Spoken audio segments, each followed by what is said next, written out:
Sawa. Naam. Vipi? Safi. Naona hapo ulitulia, ulikula pause nini?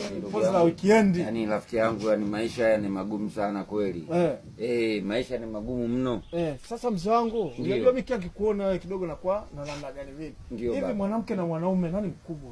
Mkubwa ndugu yangu, mkubwa. Kwanza mkubwa ni mahusiano. Mahusiano, kwa sababu bila mahusiano hauwezi kupata mkubwa.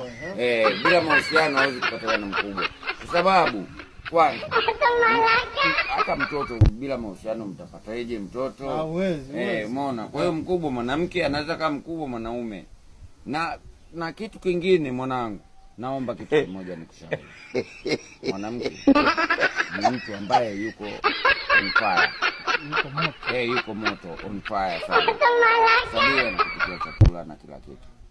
Ila sasa wewe kama hujakaa vizuri, anaweza kawa mkubwa yeye. Kwa hiyo nategemea na mfumo ambao na mfumo wewe umeupangaje? Hapo nimekuelewa mzabu sana. Bwana, habari za Kisukuma hizo. Acheni habari za Kisukuma bwana. Mwanamke na mwanaume mkubwa lazima uwe mwanaume.